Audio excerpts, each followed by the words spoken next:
And it's Harper with the rebound. Oh, that's terrific defense there. That's how you protect the rim. Green kicks to Rice. He feeds it to O'Neal. To the middle. He scores his sixth bucket from the floor with that one. He's shot the ball 11 times. That is some real serious dime dropping there. Exquisite assist. Rockets on offense. Guys are looking for a spark here. Yeah, I mean, a cold stretch offensively. They desperately need a basket. And really just led him to his sweet spot for that finish. Lakers leading by 21. Harper dishes to Green. The pass to Fox. He kicks it to O'Neal. To the wing on the left. Green in the post. Defended by Yao. That one was solid. There's a big difference in the field goal percentages between these two teams here in the second half. And, Greg, that difference has come about because we've got one team moving crisply, getting good shots, and the other is just kind of stagnant. And here are the Rockets now, following the bucket by the Lakers. The drive by Brooks. Here's Scola. And it's good. Assisting on the play was Brooks. 6 points for Luis Scola. Not sure how he gets that pass off. I thought for sure he was going to pull the trigger. Passes it to Fox. Shaq kicks to Harper. And there's the foul. It'll go.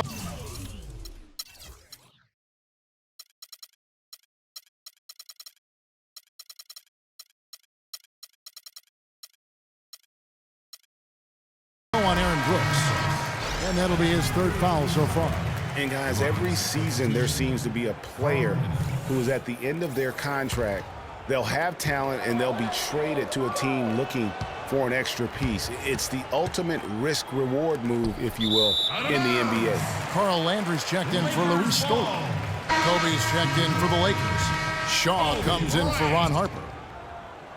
And a little over 3.5 minutes in the books so far here in the fourth.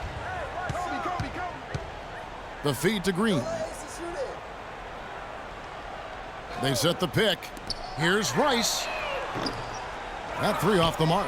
And trading assets for a player that can walk at the end of the year is the big risk GMs take. And last season, Clark, it happened with the Rondo trade. And to a lesser extent, the whole Kevin Love deal made prior to the season would fit into that category as well. And that'll increase their rebound advantage. They've definitely been winning that battle on the boards.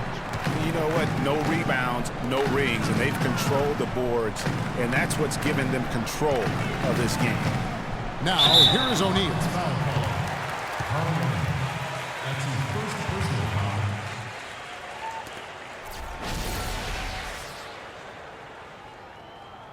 At the line for your Lakers, Shaquille O'Neal. Taking 2 shots. First one falls for him.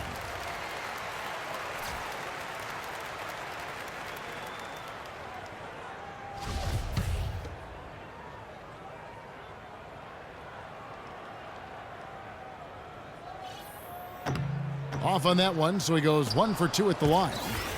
Kevin, it's disheartening to see them keep missing opportunities to extend the lead at the line. I mean, when you have a chance to put a team away from the line, you want to take advantage of that. You don't want to give them a chance to come back on you.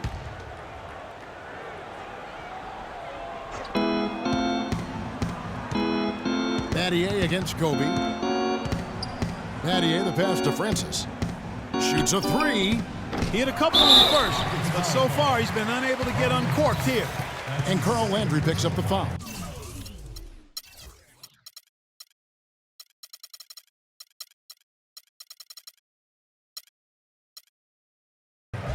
That'll be his second foul of the game. Lakers leading by 22. Dishes to Green. And Bryant wide open. He shoots. Cans the shot with nobody near him. Kobe's got 9 points here in the second half. They really want to find that igniter here. Yeah, that's right. Kevin, the offense has basically been running in place. They got to get going.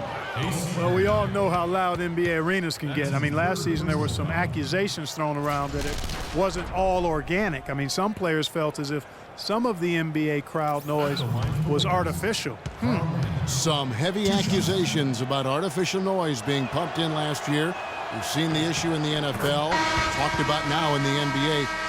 Seeing it in other sports, there's a case that maybe the NBA's got to deal with this. Oh, there's no doubt about it. I know some stadiums, it might feel like there is extra noise being pumped in.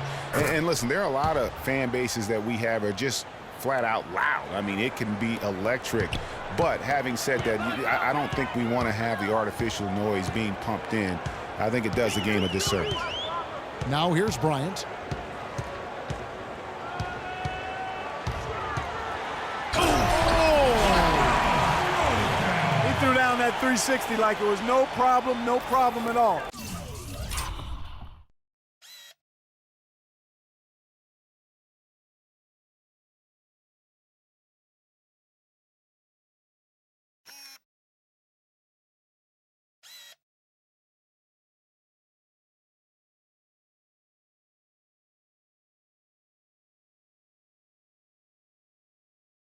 That's insane skill. The guys on the bench are just falling all over themselves. Yeah, they loved it. We should as well. No doubt that will be one of the plays of the year.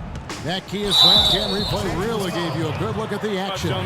Look at what Brooks has done so far. He has 9 points and 6 assists. Shooting for Los Angeles, Aaron Brooks, taking 2 shots. No good on that one. You know, another point of contention between every NBA fan is whether or not the age restriction is a good thing. Some want it increased, others want it gone altogether. You know, for me, it's a matter of whether or not you as a team feel that that player can make an impact on your roster. Now here's Bryant. Pass to Ori.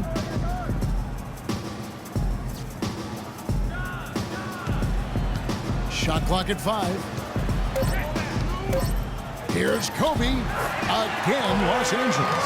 And there are arguments, Clark, on both sides for the NBA and the age restriction it has currently right now. Having one seems to have helped the level of play overall, but I think there's some improvements that can be made. Yeah, with the D-League coming into its own, though, Kevin, the discussion has opened up again. NBA teams used to not have a place for high school players. The D-League could serve in that regard now, but having a restriction is something that I think has helped the NBA. I actually would like to see it be 20 years old. Me too.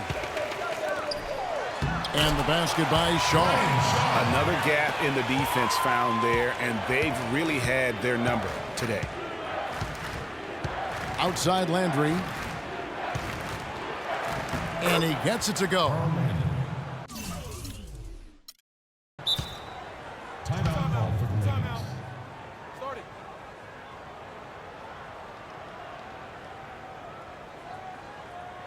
Timeout called the Lakers. Yeah, the NBA Development League now celebrating its 15th anniversary, and a lot of change over that time. None of the original 8 teams still playing in their original locations. Still, it's only growing. And I think we'll see it grow to 30 teams before long. And Los Angeles with some changes. Fox comes in for the natural. And it's Lou in for Shaw. And here is Los Angeles now. Pass to Ori. Here's Fox. And the dunk by Ori. And that assist got him a little nod from his teammate after that one. Greg, you're talking about the D-League. Not really a moneymaker yet, but it's really benefited, Clark, the NBA in so many ways. Clearly has, Kevin, a place to train new players, officials, and executives or management, a way to test out possible rule changes. I think building revenue is the focus, though, and the players make a small salary, but the NBA Developmental League is helping the NBA be better. Whoa, quick hands on the steal and then just mad hops on the slam. Great sequence for them defensively and Clark offensively. Well, one usually leads to the other, Kevin. That's just good, aggressive, attacking basketball at both ends. Oh, that's got to be deflating and disappointing to miss a wide-open shot like that right in your wheelhouse.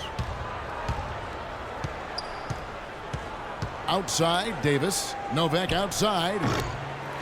Second chance shot, and counts the basket. He was fouled, and he's going to the line for one more. Yeah, heard the whistle and then kept his focus and able to still knock it down. And, Greg, to be able to take the bump like that and maintain control, that's not easy to do. I know you're kind of a little fella, but I was a big guy when I played, so I know how difficult that is. That was impressive. I see. Now here's Kobe. And the Executive of the Year award is an odd one. I mean, given yearly to the executive that was deemed to have had the best year with their roster, that is perhaps the hardest thing to evaluate. Now here's Davis following the miss by Kobe Bryant. Davis dishes to Hayes. Poked away. And Jones has it in the corner. 3 on the clock. The shot is off. And the Lakers going the other way now.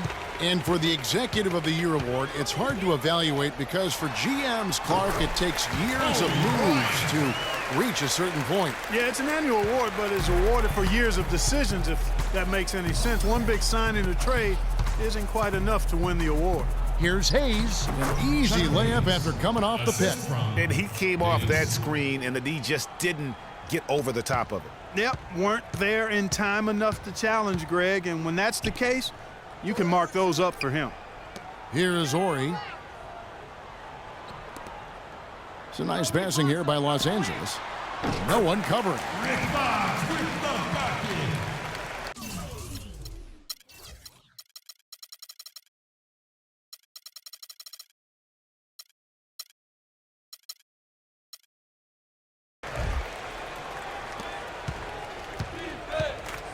Now Jones. He dishes it to Novak. Launches it. The Lakers with the rebound. Knight's got his 4th rebound with that last one here tonight. Yeah, it looks like he saw some things out there that need to be adjusted, and it's going to take a break here and talk it over. Hey, you know, coaches sometimes need a break in the action to rethink and retool a bit. Anytime you're in that situation, it makes sense to use the timeout. Timeout called the Lakers. You know, it hasn't always been the case in the NBA, but parity is at a great spot right now. Every team can compete for a title or end up last in their conference, it seems. It's something the NBA wanted and ultimately now has achieved. Rockets on offense. And here's Jones. Outside world peace. Drills it from outside. Yeah, perfect release that time. I mean, I thought it might get blocked, but no. Yeah, he was giving up a lot of size in that particular matchup, but showed the excellent ability to get off that shot despite the disadvantage in size. So it's the Lakers now after Meta World Peace hitting the 3. The pass to Lou. Here's Knight. It's rebounded by Hayes. If they could end every possession with that shot, they'd be happy. 9 times out of 10, that's an easy layup for them. And one team is just completely outclassing the other tonight. Spirited performance, and it really ignited what is turning out to be a monster win here for the Lakers. And this was one that never really was in doubt, I thought, Stephen Clark. An all-around dominant performance, Clark. And you kind of thought that maybe even going into the game. I certainly did, and they just cracked it open and made it an NC. No contest. Yeah, I like that. And every win important, and this one will go down as win number 3. And against a conference opponent, always good to take that first win of the season series to establish a psychological edge. Especially because they're going to get together 3 more times this season, Craig. You love to get an opponent figured out early, and you're going to be seeing them that often. Here's Lou, down to 5 on the shot clock, to the wing right side. And again, the Lakers no good. And the Rockets with possession here. Outside, Davis. Out to the wing. It's Novak from outside. That's in there. Davis with the assist. It has been a 3-point barrage for them since halftime. Not sure if it's been by design or simply by accident, but either way, it has been impressive. Pass to Lou. Ori kicks to Knight. So it's Los Angeles winning this one easily. And the outcome of this one was never in doubt. Yeah, they were clicking in every way. I mean, all cylinders go. No question about that. And once they pulled away, they didn't let up.